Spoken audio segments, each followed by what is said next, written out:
KJ, no. What is going on, my man? How you doing today, KJ? You doing all right? I'm doing well. Good to be with you. KJ, no, he's a journalist, political analyst, writer, teacher specializing in geopolitics of the Asia Pacific region. He's a contributor to the book Capitalism on a Ventilator, once censored by Amazon. It is now available at iacenter.org. KJ also is on the China Report on the Breakthrough News Network, a fantastic outlet, a fantastic show. KJ, when is your next outing? Just so the people will know. Your next It was supposed to go on yesterday, but we skipped. I've been having some issues, some health issues, so it's a little tricky right now. But I'm here with you because you are KJ, you're can't be a wuss, man. You got to get out there with the health issue. I'm teasing. I'm totally teasing, right? It's like the content matters the most. The content matters the most. No, man, I hope you're doing all right. I honestly do. I want you to exist and continue to exist and do so healthily. So whether you do my show or not, I just want you to be well. I am, something took place with China recently that I really want to get your take on. And some people have called it a diplomatic coup. Japan came out refusing to go, I believe it was to the NATO summit. And people are saying, okay, that's somewhat of a big deal. And part of the reason that Japan chose not to do it had everything to do with this attack by the US on Iran. They thought it was outrageous. Give me a take on this. And if I'm not mistaken, it wasn't just Japan. It was, I thought it was another Asian country also. But at the very least, the fact that Japan has been, let's say, America's ace boo-coon, has been very close to America, even to the point of saying that they want their work in military coordination with the United States, which ended up with fistfights in their parliament. That's a pretty big statement and a pretty big step not to accept. Give me a take on this. What's going on with this? Is this a fracturing of the relationship between Japan and the US? And is this a long time in the making? Well, I think of it as a little bit, like the swallows at Capistrano, just one swallow does not a summer make. Of course, it's not just Japan, it's also Korea, which is also a big deal. So Yeah. The kind of key U.S. vassals in the Asia Pacific are boycotting this NATO meeting. They're sending lower ranking officials, which in and of itself is a pretty strong statement. So what does it mean? I hate to say this, it's too early to tell, but it is important. We just need to monitor it more carefully. But if Japan, the ultimate sycophant's vassal, and Korea, kept mistress, are not willing to attend the gathering, the family, gathering, then, there's clearly some strains going on there. Korea is interesting right now because Lee Jae-myung was recently elected, and he is sending some very strong message with the people that he's choosing. We always say people are policy. He's just nominated for his Minister of Labor, the head of a former head of the KCTU. If you know anything about labor struggles, KCTU is probably the most militant union on the planet. It's like if U.S. president had appointed the head of the IWW, the Wobblies, to be Right. Minister of Labor, So there's some strong statements going on. He's also appointed Kim Min-gyu, who is for prime minister. Kim Min-gyu was a guy who, in, I think, 1983, led a group of students to occupy the U.S. consulate in South Korea, demanding U.S. clarify its responsibility for the Gwangju massacre in 1980. So, these people are not, shrinking violets, if you will. I mean, they're real, leftist firebrands. Kim Min-gyu, the prime minister nominee, he was arrested and he went to prison. He was sentenced to 6 years in prison, and tortured and all that, and essentially he was released early in 1988 or 1987, 86. But anyway, I mean, he is a genuine political firebrand. So there's some good signals coming from Korea. Japan, I'm always a little bit cautious about. They're a bit like, even when they talk up a storm, they're a bit like Turkey. I tend to discount most of what they're doing. But if Korea parts ways or separates itself from the U.S. agenda, or even sets a little bit of space for itself against the U.S. agenda, then that creates breathing space for the global South. China, was next on the chopping block after Iran. But if Korea separates a little bit, creates a little bit of space, distance, and Japan has a little bit of vacillation, then things look to be things are trending in a better direction in Asia, in Northeast Asia, and that's a good thing. And all of that has to do with the fact that people have a lot of hot takes right now about what Iran should or shouldn't have done, whether it was wise or not wise to go along with the ceasefire. Well, today, Jamal, is the 75th anniversary of the start of the Korean War. The war actually technically started 2 years earlier, but in the Western calendar, July 25th is the start of the Korean War. That war ended 3 years later with the United States having its rear end kicked to the curb, and that was ended with a ceasefire. That ceasefire has endured to this moment. So we have to look at the big picture and the longue durée, if you will, the long haul. Same thing. What is Iran up to? What is it thinking?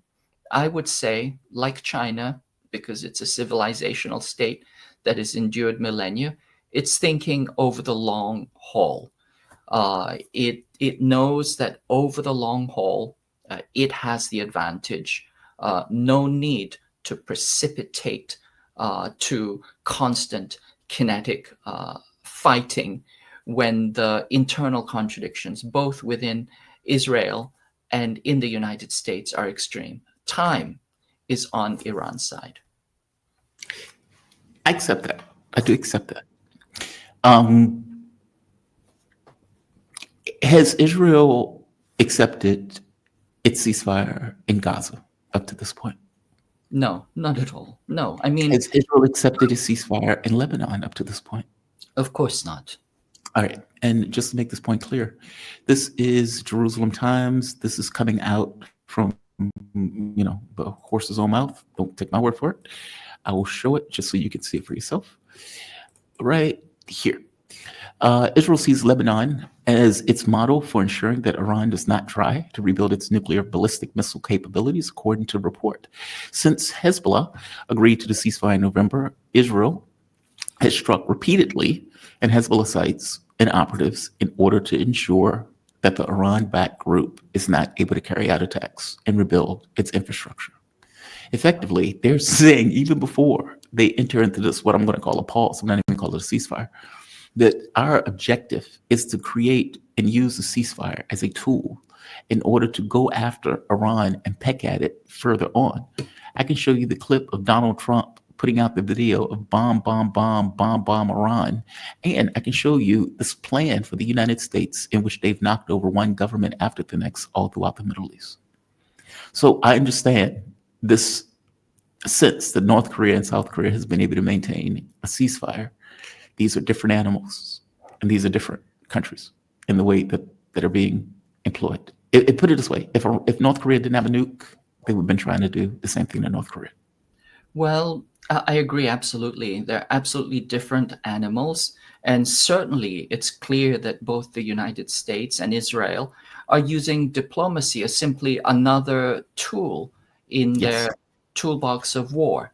Both diplomacy and international law and the IAEA, all of these things are simply just another tool in the toolbox of war. Just go on the IAEA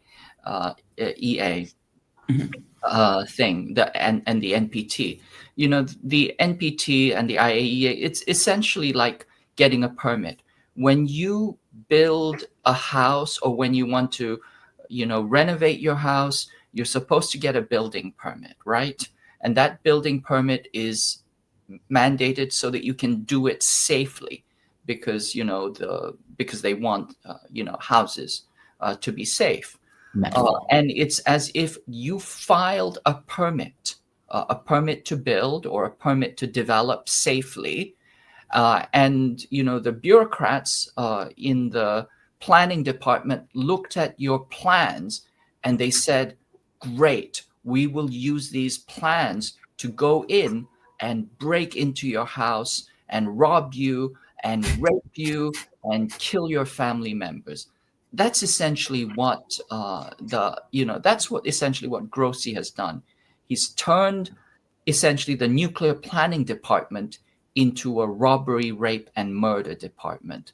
And Yes. by doing that, he's completely destroyed the global order. Now, these are allegations, so they need to be thoroughly investigated.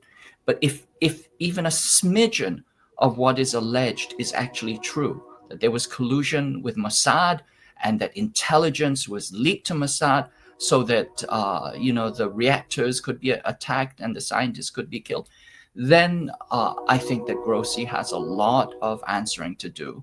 And, metaphorically, he should be drawn and quartered. So this is a huge, huge breakdown of international law and the institutions, weak as they were, flimsy as they were, that upheld a fragile order. All of that has completely gone out the window. But back to your point, yes, North Korea and Iran and the entire Middle East, West Asia are completely different animals. And I think that one of the things that has become clear for many people, if it wasn't already, is A, that North Korea made the right choices, and B, if it's a choice between Libya and North Korea, as a state, you have to take the North Korean option. But we have to unpack that a little bit more, because North Korea didn't simply become, a nuclear state overnight, and it didn't have this deterrent capacity overnight. In fact, what North Korea's situation is actually not unlike that of Iran in the current moment. So people say, well, North Korea is this, well, all that human rights bullshit. That is just constant and continual information war. But what North Korea did was, after the Korean War, it kind of reconstructed itself as a garrison state, or if you will, I even like to think of the analogy of a maroon society. I don't know if some of our listeners may know about maroon societies, but What's that? there were societies that were built by slaves, escaped slaves, in Haiti, in the Caribbean, and in the south of the United States. They escaped from plantations and they built their own societies. And what they did was they built societies that were tremendously garrisoned, tremendously disciplined, often extraordinarily secretive, because they didn't want to give away any information about themselves, and tremendously capable of fighting and defending themselves. And that's what North Korea did after 1950. In fact, you really have to see this as a continuation over 3 decades, from 1919 onwards. They fought the Japanese colonizers, and then they fought the Japanese collaborators in the South. who were collaborating now with the United States. And then after 1950s, they built a kind of a maroon state with extraordinary discipline, extraordinary power. And it's kind of like it's if you think of Wakanda, North Korea was the original Wakanda, if you will, kind of a secretive state with tremendous powers that were not visible to the external world. In fact, if you read some of the early writings of the Black Panthers, the Panthers, I think Kathleen Cleaver went to North Korea, and her daughter was born in North Korea. She referred to it as a kind of Asian Switzerland. She said that this is a country that's rich, that's powerful, that's clean. This is kind of the model of what a future society could be like. So anyway, the North Korean model is important because North Korea simply didn't deter itself from being taken down because it had nukes. It deterred the US and South Korea from attacking for decades before that. How did it do that? It created a wall of missiles and long-range standoff attack platforms that could wipe out the city of Seoul within hours. Essentially, people estimate that there are at least 10,000, not 10,000 missiles, 10,000 weapons platforms facing the city of Seoul that could essentially turn it to rubble within hours from a purely conventional standpoint.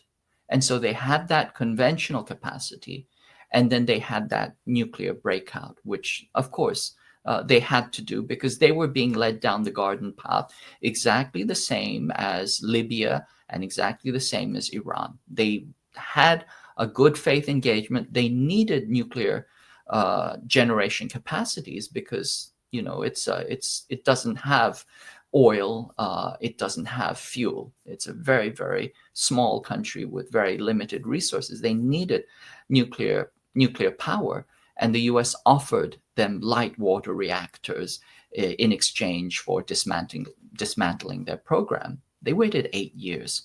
The US gave them nothing, zilch. They didn't even give them, they were also supposed to give them heating oil in the interim. And I think the US did a few deliveries and then just let that thing go. So they knew that they were being, they played along as long as they could, first for 8 years and then for another, 5 years after that. And they did it as long as they could.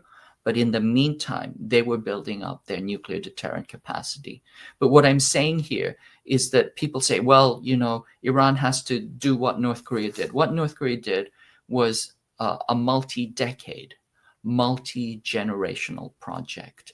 And I think Iran is part of the way there. It's kind of half of the way there in that it has a significant conventional deterrent now. It's demonstrated that capacity. Every time, they fire a missile, Israel has to fire at least 2 interceptors. And the cost of those interceptors is 10 to 100 times the cost of a missile.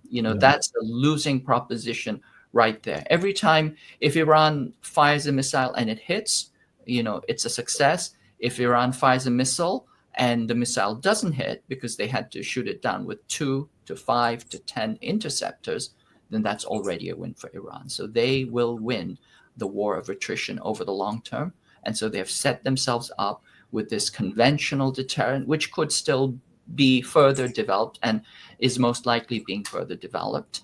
And then they are likely to go to the next step, which is what North Korea did. So there is a template, there is a pattern, and I believe that that's the direction in which they're moving.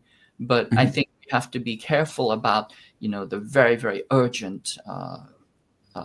I understand the urgency, but we also have to understand that each country has their own logic and their own strategy, and certainly they're thinking, I believe, of the long haul. To be fair, I do get it. And look, I am not criticizing Iran for stopping because I don't know what they're looking at. They may have their own dynamics that are at work. I agree with you with the money thing. Apparently, Israel was like 20 billion shekels over budget. They needed like 30 billion shekels immediately, another 60 billion shekels just to keep going. And part of that was the dynamics of the money thing. Like, they're firing old ballistic missiles that they had in storage for the last 20 something years. And Israel has to continuously fire off air defense and they're popping that stuff off. Okay, those things are like $2 million a pop. How much did they pay for the missile? Nowhere nearly as much as they were paying for the thing, not to mention the drones and everything else. So agree. I get And that. they're getting those missiles from the United States. Yes. And then the US supply chain along the way involves China. So that trickle is going to become smaller and smaller. By the way, that's the other part. The rare earth and minerals and those type of things. The supply chain was being crippled. They didn't have entire access to it. For one, the U.S. has spent 3 years giving all of that stuff over hand over fist to Ukraine. So the stockpiles were already low when Israel started their campaign. So there was already a limited supply that they had at their disposal. Add in the slowdown of the rare earth minerals that are floating through the economies and everything else. Okay, well, that means that the U.S. prioritizes its own as opposed to Israel, in which case Israel gets less and less and less.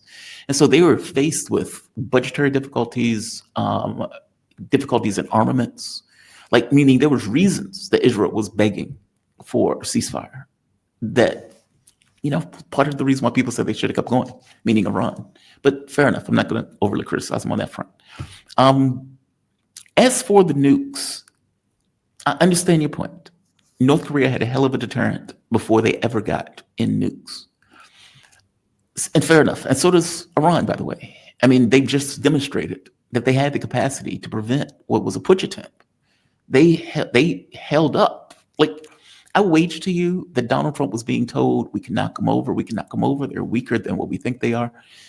And Israel went for it. I mean, you even had that goofball, the sons of the Shah, coming out of the woodwork, just out of the blue. Nobody had seen the guy for like 50 years.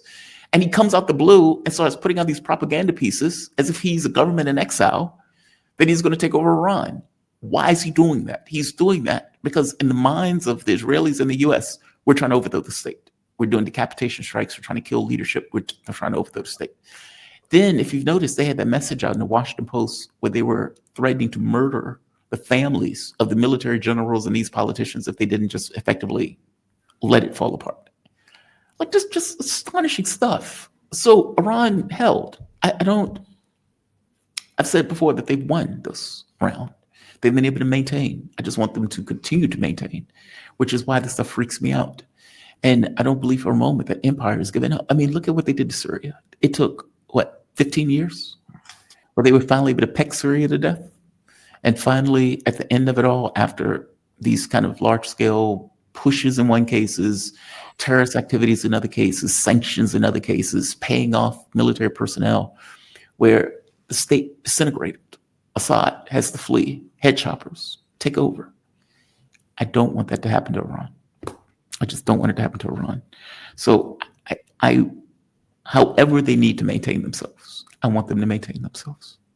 I want them to maintain themselves. And by the way, a lot of people invoke China on this, but see, I think China has been helping though, even though China hasn't necessarily been loud about it. What do you say to the people who say, their regional allies need to get more involved in this? I think the criticism is a bit misplaced, but fair enough, the criticism is always raised. Give me your take on that. And maybe, I'm sorry, before I let you in on this, answer me something else. Do you disagree with my take? Because you were saying Iran is a civilizational state, that they've been around for a long period of time, that people who are, let's say, more kinetic, I guess, I don't think I'm more kinetic. I think I look at this as we are sociopaths, and appeasement hasn't worked. And as I don't want them to get into a fighting war with the U.S., for example, I thought they were correct in not going directly at the U.S. I thought they should just keep focusing on Israel, which is effectively what they did. Appeasement doesn't work. I just don't think appeasement works in this. I agree. I agree. Appeasement doesn't work, but notice what happened as they were moving towards the ceasefire. So the U.S. attacked Fordo Yeah, site. Even in the U.S. press, they're saying that it really didn't it's do much. Maybe theatrical. Yeah, it's it's theatrical. theatrical, and that's okay. War is often theatrical. People say, well, that's just performative, it's just theatrical. Actually, a lot of war and a lot of fighting is theatrical. And actors actually take on these theatrical performances because it's less costly. Sometimes you can get what you want for less by not actually engaging but doing a theatrical performance. That's why Yeah, animals puff themselves up and make themselves look big. It's all theater, right? So there's yeah, always a theatrical dimension to war, to fighting, to combat. And so don't discount that. That's part of the progression of war. But certainly it can signal a pre-kinetic dimension, or it can give an opportunity for both parties to back down. Okay. agreed.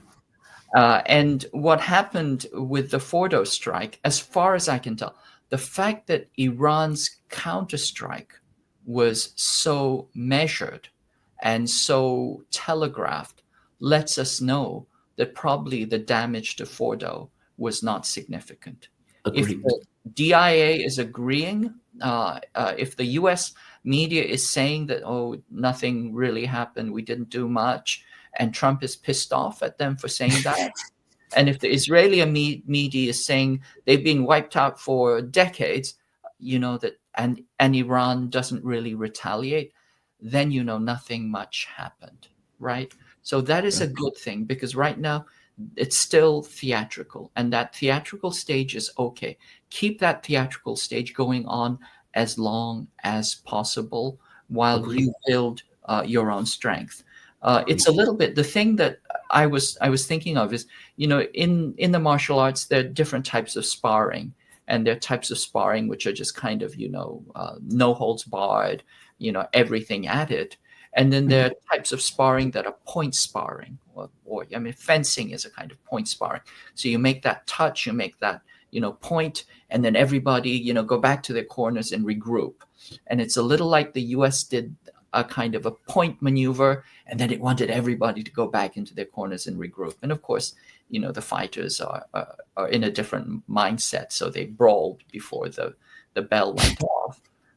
But you can see that there is some element in the United States that is still working theatrically, because I think that they are concerned about their own capacities, as rightly they should be. Agreed. And so I think that's something to be moderately celebrated. I mean, in this world of terrible things that is happening right now, that is a small thing uh, to be moderately optimistic about. Which is not to say that none of this is not going to continue. Certainly, the ceasefire is a ploy. It Yeah, is going to be a process of rearmament. But as I said before, the numbers are on the side of Iran. I think certainly the resolve is on the side of Iran. And war is often a battle of resolve, not simply of logistics. It's also a battle of resolve. The settler colonialists are dual citizens. They will not stand and fight, but Iran has nowhere to go. yeah, Geography is a factor. Iran is 80 times the size of Israel. That, in and of itself, is an extraordinary fact. It's not a small, enclave that they can cage in and bomb every single day as they, pretend to offer food. It's a mhm, completely different animal, if you will. And so I think there are many factors on the side of Iran, and it could go either way. It could go the way of Syria, or it could go the way of North Korea. And I believe that the Iranian leadership is North smart Korea. enough that they understand that this really has to be a North Korean type struggle. From your mouth to God's ears. I agree with everything that you just said. I think I even said as much when I was doing the video before. I said, they probably reached for parity. That's assuming they respond at all. But if they do, it's parity. We don't want to go beyond a certain point because our objective is not to get the U.S. involved in a conflict. I wasn't sure where the U.S. head was. If the U.S. was going to look at any response saying, okay, oh my God, you attacked, you responded to us. And by definition, you responded to us. We're using that as a pretext to get involved. But it seemed like the U.S. was, I don't think the U.S. wants to get into a shooting war directly with Iran, and where Iran extinguishes all of its capabilities at once. Meaning, I don't think that the U.S. wants to deal with 50,000 soldiers coming back dead in a body bag. Even though I don't think Iran wants to deal with the U.S. getting directly involved in an attack on Iran either. It's almost like a standoff. It's Jamal, not a nuke. It would be 50,000 soldiers dead every week. Yeah. Yeah. I don't think the U.S. wants that. Those are the kind of numbers we're looking at. They're doing these studies on protracted war right now in the think tanks. They say, if we go to war with a peer competitor, with a superpower, like these are studies largely centered around China, but they're estimating, we're going to look at 3,000 combat deaths, every single day. Or 3,000 combat casualties every single day. Army medics are being trained now to do this kind of industrial scale triage. Yeah. No more of this kind of, boutique, artisanal, medical care, that saves limbs. No, they're being, trained to do industrial scale triage. And of course, there's a lot of talk right now among the kind of elite ruling class that sets policy about bringing back some kind of draft. So we know what's in store. I mean, we're already in a world war situation. This is a temporary lull. This is temporary pause. But still, that pause is worth something. It's still a breather. And I think that we have to think of a kind of long-term strategy. A little analogy. During the Vietnam War, the Vietnamese started negotiating with the United States in Paris. This was the Paris peace talks. Avril Harriman, ambassador at large, brought his U.S. delegation, and they booked the best hotel suites in the Ritz Hotel, or some very, very swanky Parisian hotel, and they expected to have this knocked out and go home and celebrate how great they were. The Vietnamese delegation, the NVA, and the Vietnamese delegation, they were on a much tighter budget, right? Poor country, struggling for 3 decades of war. So they were on a much tighter budget. And so they rented a small cottage in the outskirts of Paris, not even inside Paris proper, but on the outskirts of Paris. They rented a small cottage. But the thing is, they took out a lease for 3 years. Okay. That shows commitment to the long haul, because they didn't expect to knock this out in two weeks. They understood that this was going to take years. And in the meantime, the fighting is going on, and, the death toll is going up. But they understood that this is going to take time. And I think that the Iranian leadership understands that it is going to take time.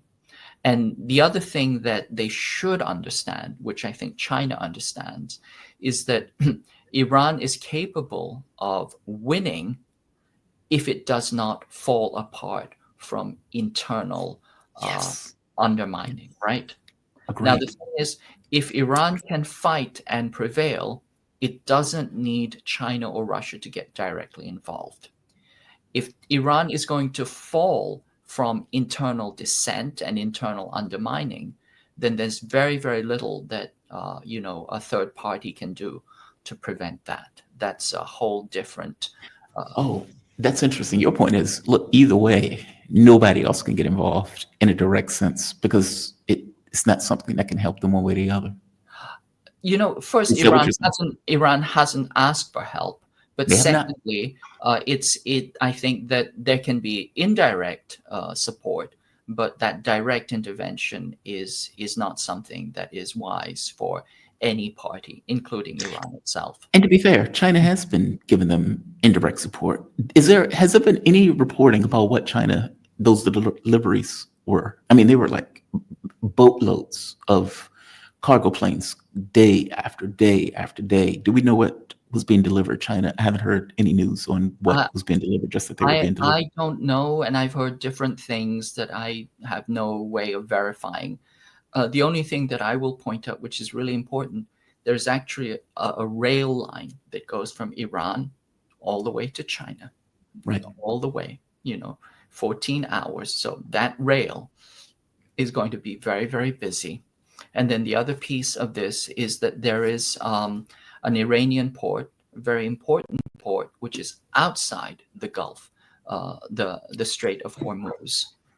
And so Iran can shut down the Strait of Hormuz, and it can still export if it wants to. That port is right next to Pakistan, right adjacent to the CPEC China-Pakistan Economic Corridor, right onto the Belt and Road.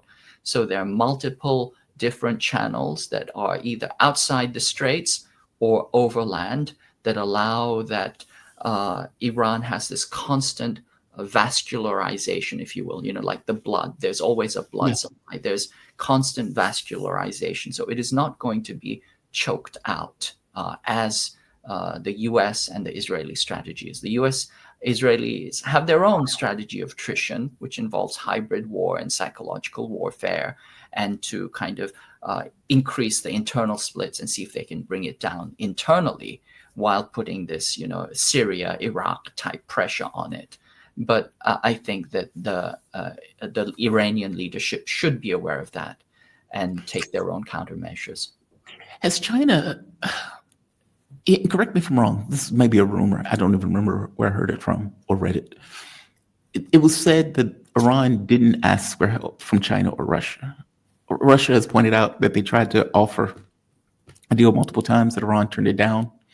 Now, the guest that I had on yesterday said that Farsi news agency somewhat contradicted that, not directly.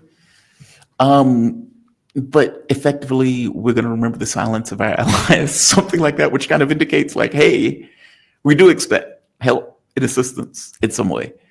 But again, those things aren't distinct from one another. I mean, it's very possible that Iran wants to be an independent actor. And any notion of air defense, any notion of some kind of union is by definition undermining its own ability of independence, which it doesn't want in a certain way. Meaning, we want help on our own terms, not on the terms to which you're offering it, which could be the difference between those things, meaning there's a line that can go through it. Same thing with China. From my understanding that Iran, this Chinese analyst was analyzing Iran. She was making this point of saying that they were weaponizing anti-American sentiment for their own ends, but they didn't necessarily want to work with the Chinese because they wanted to get closer to America. And give me your take on this one, because I've just had a guy trying to take the piss out of me on my own channel about it. Look, I love it because it allows me to flesh out a point of view. But there is a mind, an argument that China and Russia haven't been doing enough. And again, there is a mind that, look, man, I know Putin's saying that, but we don't buy that that's the case. The foreign minister went to Russia in the middle of that war. And mind you, you think to yourself, dude, you're going there in the middle of a war as opposed to 8 months ago when you could have had layered air defense, et cetera. But again, I don't know the reality of what's taking place behind the scenes. Maybe you do. Jamal, I don't have any special insight into the internal workings of Iranian politics, but I do know that, once again, sorry with the North Korea analogy, North Korea, is a uniform garrison state. Iran is a multi-civilizational state. And so there are internal fractures inside it, different opposing parties.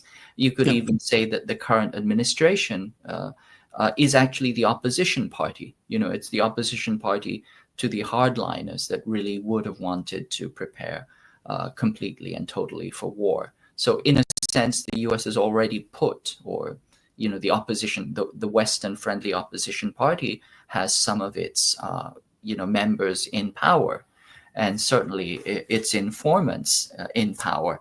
So I think that it's not unrealistic to think that, first, that there was a lot of division, and I believe there still is division. Now, hopefully, what has happened since then will be a very bracing and clarifying event for the Iranian leadership.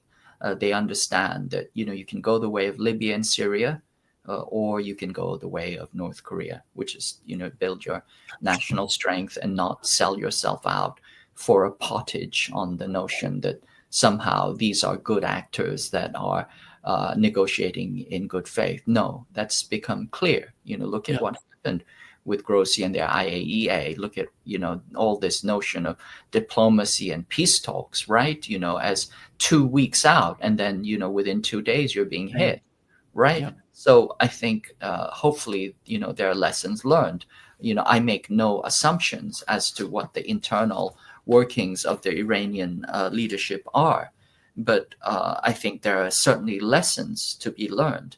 But coming back to your question, what is the role of third parties, of other powers, of allies? Well, certainly both Russia and China had, comprehensive strategic agreements with Russia, as with Iran, but none of them had security agreements. None of them had, mutual defense agreements. Once again, the only country that China has a mutual defense treaty with is North Korea. It's the only country. So inside that context, with strategic comprehensive agreement, I think a lot can be done. Certainly, China sent ships. We know that there are Chinese spy ships in the area, which I think are not Intel. insignificant. That's really, really important. We don't know what else is being shared or being provided. And I think these things will come out over the long term. But whatever it is they're doing, I actually think it's both to the interest of Iran and to the other parties not to disclose what they're doing. I think if they say what they're doing, that will simply spread the war faster and more intensively.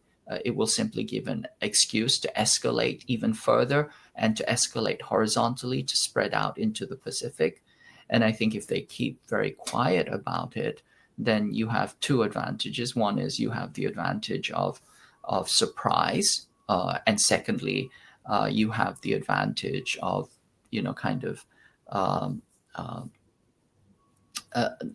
don't have this kind of immediate enmeshment that can pull you into a war that you may or may not be ready for. Yeah. Certainly, China doesn't have an expeditionary army. It has a defensive army. It does not have an expeditionary army. Yeah. One last question on this. What time is it? Jesus, I always keep you too long, KJ. I'm sorry. Not a problem. I am curious on this notion of, let me explain it this way. From my point of view, these countries are not individuals, even though they are independent countries. The United States has worked with Europe almost like a glove, hand in glove. And they are very clear and unified on this notion of maintaining hegemonic control of the globe. Okay, so they're organized. But then you get this other kind of budding multipolarity that seems to be trying to bud into fruition, like it's trying to bring itself into beingness, but it's not there yet. People can see it. They can notice, okay, it looks like it's coming into fruition, but it's not there yet. And so you get this hegemonic order that is trying to strangle it in the baby crib before it ever becomes a thing. And, I think the thing that terrified me the most when I heard about Iran wanting to go in its own way was, but you're not an individual player, even if you think you are. Meaning, like, this notion that you give 15% of China's oil to it. Okay, that's a big deal, especially looked at from the perspective of the West, who wants to destroy China and sees you as a gateway to damaging China. What same thing with Russia, right? Where you gave the drones that assisted Russia in getting its drone production up and showing them how to do those drones in order to get that stuff ramped up in a way that is decimating Ukrainian ranks today. Okay, if you're the United States that have vested interest in trying to overthrow Russia or destroying Russia, okay, you're paying attention to the fact that Iran did that. Meaning Iran's very existence is the issue. If you can take out Iran, you can get the oil that Iran has at its disposal. Then on some level, you're controlling all of the oil throughout the Middle East with the equivalent governments of Saudi Arabia, UAE, etc. Not to mention you're under, Russia's soft underbelly, I'm going to call it. That is a big deal. Like, meaning Iran's existence is the issue. And its association and interlockings with various countries that the U.S. considers to be targets and considers to be the fulcrum of what it means to be a multipolar world. I'm saying that to say that's a lot of what the China. I'm saying that to say that Iran, regardless of how it sees itself, is not an independent actor. None of these countries are, considering that they are coming into fruition of this kind of budding new world. And yet they don't seem to quite understand that in a security sense, that your ideas are great, but your ideas are nothing if you can't defend those ideas. That's why the first priority of a government is defense. We must be able to defend ourselves before we can do anything else. And I guess I'm looking at these countries of this multipolarity. That's the kernel of the multipolarity, the fulcrum of that multipolarity, as requiring some level of internalization of that fact in a way that I don't think they seem to. Do you think this event is the thing that sparks that notion of, hey, we need to do something different? We need to defend ourselves, if nothing else. Certainly, I think there are many lessons learned and being studied in this current moment. I agree. It would be it would be to the advantage if the burgeoning multipolar world had stronger alliances. Currently, it's a network of weak alliances, but don't underestimate the strength of weak connections. It's like water. Water is connected weakly, but it can also be very, very powerful. It's just that it needs to reach a certain critical mass, which it hasn't reached yet, but it will be. I think there's certain things that have to be done and also have to be understood. First thing to understand is that, of course, there is a kinetic dimension to this war. And even prior to the kinetic dimension, there's a theatrical, performative dimension to this war. And then there's an information dimension to this war. And then there is an entire hybrid dimension to this war, which includes economics and trade and law and all of tech and all of these things. All of these things are part of the picture. So we really have to, zoom out and look at the big picture and understand this is multi-domain hybrid warfare that's happening. The US is certainly thinking in those terms. Is Iran thinking in those terms? Hopefully, at least in certain domains, it's starting to. One of the things that it needs to make sure that it maintains is digital sovereignty.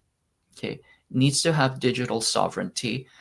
It cannot allow Facebook to be used as a way of tracking and assassinating people, or allowing Palantir and Facebook and the Silicon Valley dirtbag class to essentially create an electronic panopticon that allows them to pick off the Iranian leadership at will. And so in order to do that, it needs to create digital sovereignty like China has.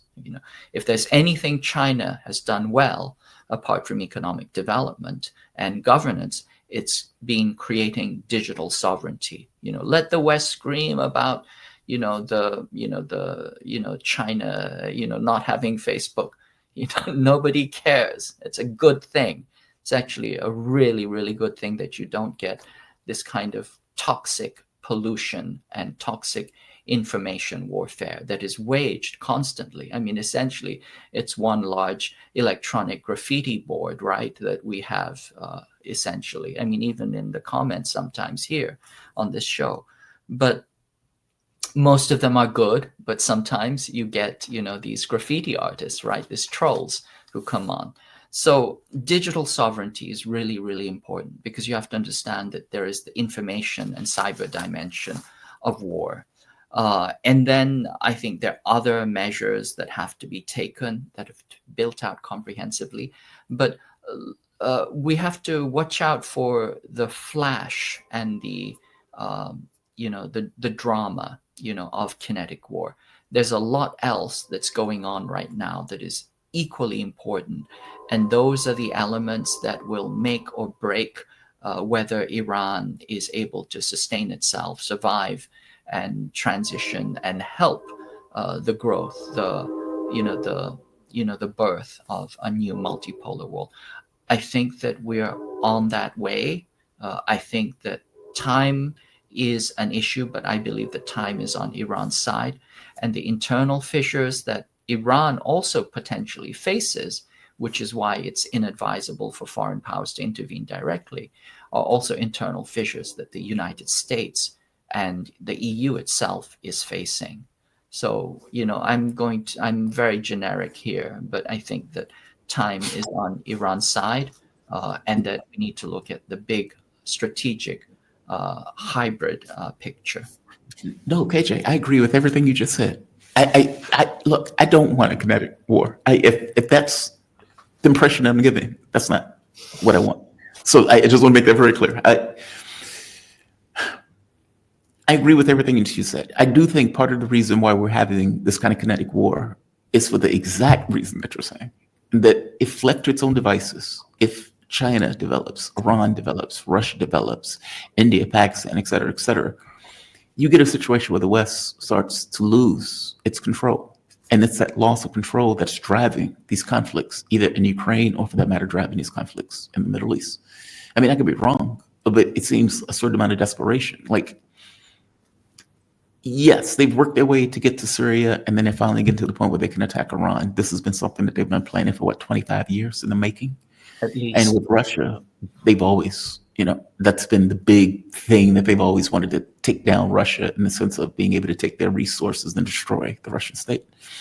And they've been wanting to pivot to China for God knows how long. And they've been so bogged down in these other wars that they can't even get around China. They just use Taiwan to kind of poke it with a stick.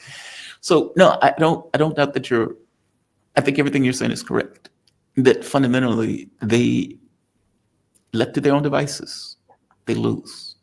China is a country of 1.4 billion people, an industrial capacity that is unseen, like on this planet.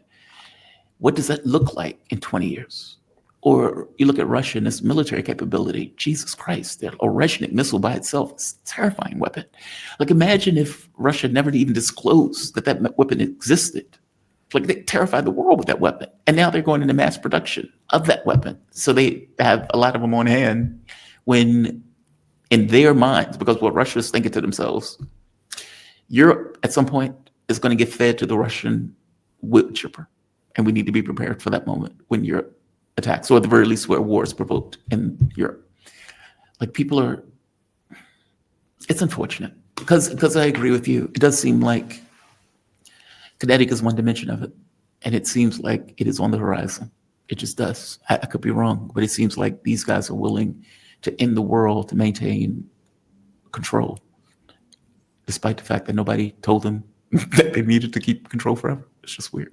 I've always said this, Jamal. I agree with you. The ruling imperial elite, they would rather see the end of the planet than the end of their power and privilege.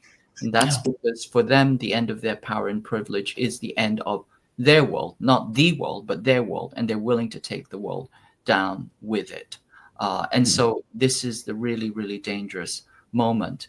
But we can also note, as I've said before, there are fractures and fissures inside Europe itself. Spain is not going, has made strong statements, not going along. I think there are fractures inside even northern Europe that could happen. And so ultimately, we don't know where this will go, but we know that there will be multiple twists and turns.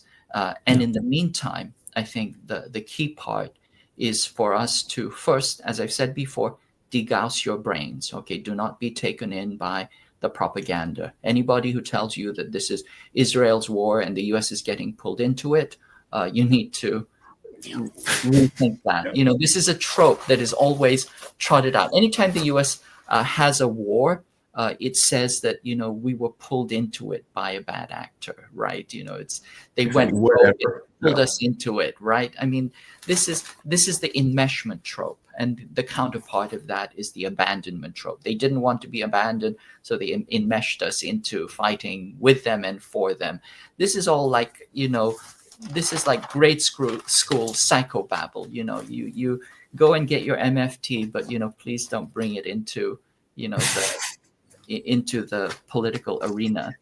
They say that stuff though. They say it in media with a straight face. They would say it in a heart. Like, that when Trump was like, yeah, it's going to take 2 weeks. And I remember doing a video immediately. I said, habitual liars lie as a rule, like as real as gravity, habitual liars lie. And I said, most likely Trump is going to attack immediately. And especially when I saw Vance was like, oh, we don't want to get pulled into this. I was like, they're going to attack. Like the notion that Vance watched the U.S. build up all of this hardware coming out of, spent weeks building up hardware in the Middle East. And then Vance, at this very moment after building up all the hardware, is like, yeah, we don't want to get pulled into a conflict. Dude, did you not see for the last several months that they were building this shit up in the Middle East? It's so shallow. And the media will report it like, well, the U.S. was negotiating honestly, and that dastardly Israel just pulled the U.S. into a war. They would say it. Right. They say it all the time. So this is how the media works, and it's also how the language is configured. It's like every time you hear about an officer-involved shooting, the officer was not it's not an officer-involved shooting, like he just got involved in it by accident. It's a police murder, right? So that involvement is just a fig leaf or a linguistic mystification of what really happens. It's a police murder. It's not the U.S. involved war. It is a U.S. initiated, planned, designed, genocidal spree, which has been going on for multiple administrations. And you look at what the ogres at CNAS are saying. Biden, Blinken, these people, yes, they're doing what we planned. This is just, they've taken the baton and they're running with it. So we need to degauss our minds, and then we need to get rid of, discard and not be deceived by these linguistic tropes and these, facile, psychological and rhetorical devices. And we really need to understand the situation clearly, pan out, have a big picture, understand the long-term and the hybrid dimension of this war. And then we have to ask ourselves, what can we, as, for the most part, denizens of the imperial core, do in order to, prevent this from cresting over into kinetic war? What kind of activities can we do to promote peace? Simply saying, you and him fight, that's not very constructive. We need to have a deeper and more, thoughtful analysis and engagement with the issues. KJ, you are fantastic. You are fantastic, man. Thank you for this. I hope you feel better. I really appreciate you joining me.